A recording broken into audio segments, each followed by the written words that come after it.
Former Games Workshop employees, what are your horror stories? Not an employee, but frequently play games at a GW store. Finally got the store to ban a guy for smelling bad. People would often complain that the store stinks, smells like sweat and body odor. It wasn't the store, it was just that one guy. Don't feel sorry for him either. He was only somewhat overweight, not autistic or socially troubled, not poor or anything, just a nasty and greasy jerk of a guy. We confronted him about it twice, and he didn't seem to care. Just deal with it, he says. Hate to exclude people, but it's turning away customers and giving the store a bad reputation. Me and my friends were avid Games Workshop customers from about age 10 to 13 until one day as three of us walked out. We were stopped outside by the manager. We were pretty startled as we were just geeky goody two-shoes kids. The manager tells us that someone had told him that they had seen us steal something from the store. He then proceeded to search us in the middle of a crowded shopping area. We were pretty dumbstruck and had no idea what to do, so just stood there and got searched with lots of onlookers watching us. That quickly stopped our Games Workshop addiction of a few years. None of us ever went back.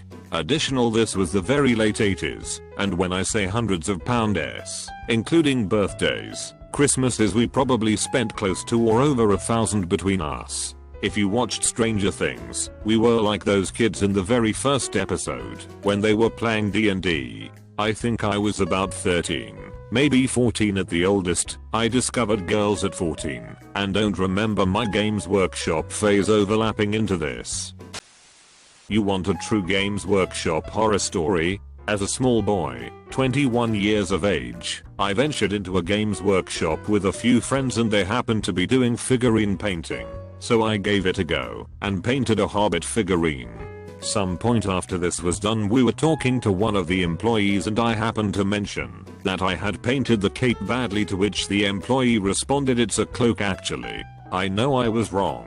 Just a slip of the tongue, but Jesus Christ, calm down. It was more the way he said it than anything else. I have a Games Day one as well. So Games Day is a yearly convention run by Games Workshop. It's a big event, and everyone has to paint a shit ton of figures for it, and then your store goes in a big bus with loads of customers and you have a great time. However, the painting of figures for the month up until Games Day can become a bit all-consuming. I think this year we had to make an epic army, but in 40k scale. So there's some regulars and some staff sat around a table, chatting away and painting. I want to say squat mole mortars, although I can't be too sure on the details. Anyway, the banter gets a bit personal and eventually crosses a line. We don't figure this out for a while, because everyone is engrossed in their painting. Whatever had been said about one guy's mother finally got to him, and he picks up a scalpel off the table and calmly stabs it into the thigh of the person who made the offending comment. Silence reigns. No one moves. The scalpel is twanging back and forth, and we all look between it and the faces of the two individuals involved. Nothing is said. Calmly, the stabbed party removes the offending scalpel. We resume painting, and the manager decides to call an ambulance. However, the stabbed person objects and says if he has to go to casualty he wants a pint first. We end up having several pints, and if memory serves, we never bothered to go to casualty in the end. A horror story from a former customer. I was a customer in the late 80s/early 90s. I had several fantasy armies, mostly complete, about a 60/40 mix of lead and plastic. Prior to that, I had been an aficionado of Ralph lead figures for my smaller, in size and scale, armies. In those days, you could get a blister pack of 6 troops in lead for about $10. A few years later, they discovered that letting children play with lead toys was bad, and out came the pewter. Now we are suddenly seeing 2 figures in a blister pack for $10. Plastic minis were improving though, and still of reasonable price. Then came the new edition of Fantasy. It was nice, it was better balanced, and with it came new figures, and a new idea by Games Workshop. They decided that armies needed generals, and that generals would be vital to your army's success. No more just picking a random fancy looking troop to lead you. No, it had to be the official figure of the proper general if you wanted to use it at a GW store. So my horror story was this: walking into the store to pick up my newly released general, a lich lord of some name or another. He had a nice looking fig. It had a big fancy hat and a staff. It was bigger than a normal troop, probably about the same amount of material as a heavy cavalry, so I expected it to cost a bit more than usual. $30 fucking for a single fucking mini that was required to use my army. That was the end of my GW wargaming days. Ooh, just recalled one where we had to ban a kid for nicking a dreadnought. They were metal beasts back then, and the squared and blocky design was still new. Kid came in with one day, and was showing it off to all the other kids, really excited about it. But we hadn't sold one in weeks. And there was one missing from the shelves. And the one he was showing off was really badly put together, like a real rush job, and covered in the most horrible and basic single color coat of paint.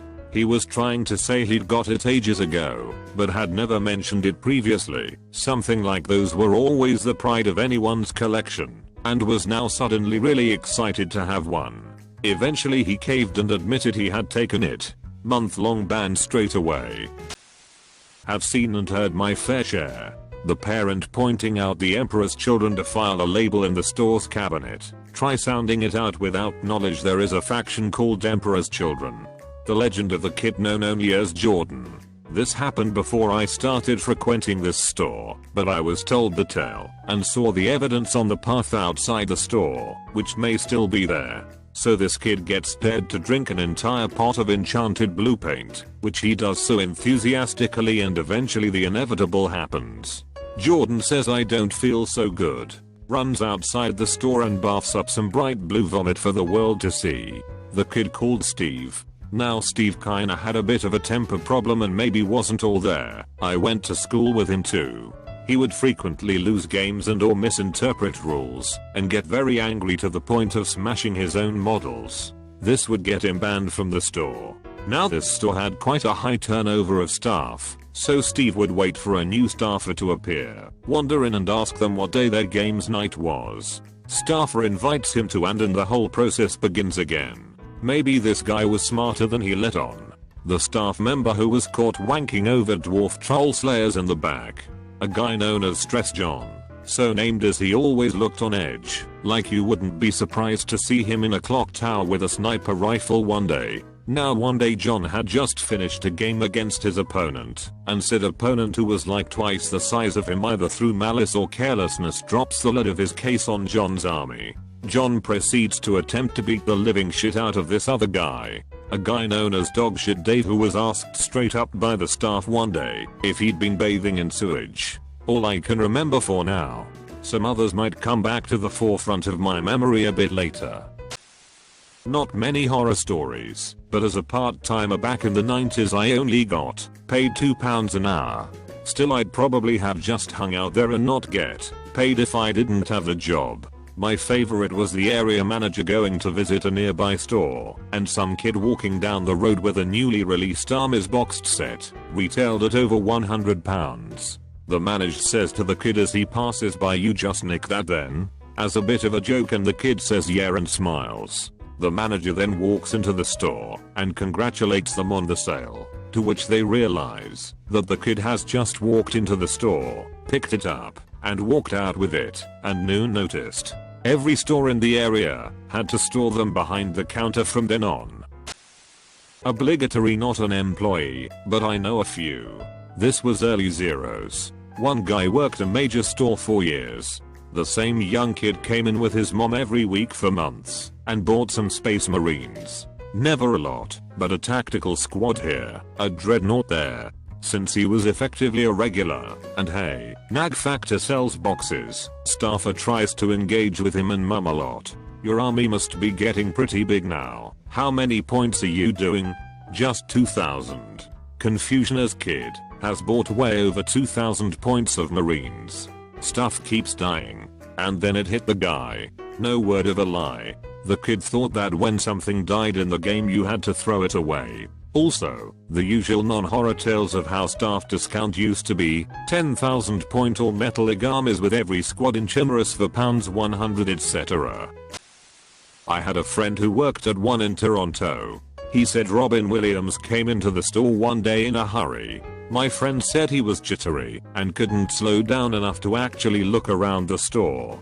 He rushed up to the counter and talked to one of the other guys there and asked how much for one of the painted armies in the case. The guy was starstruck and said, "Oh sorry, those aren't for sale, which they aren't for regular people." Robin thanked him and ran out.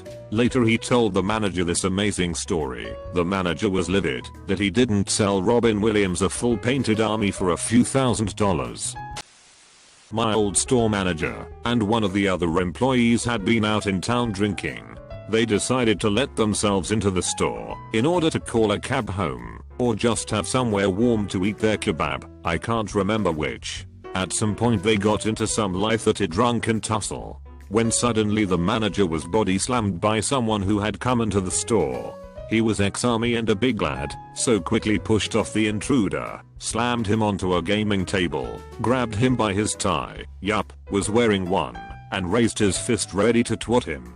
When the clip-on tie came off in his hand, and he realized the person on the table was a police constable frantically fumbling for either radio or pepper spray. Since they were entitled to be there, and the police had pretty much unlawfully entered and assaulted him, they thought the two employees were drunks who had broken in and were fighting in the store. Almost correct. Everyone shook hands, thought there was no need to pursue it further, and called it a night.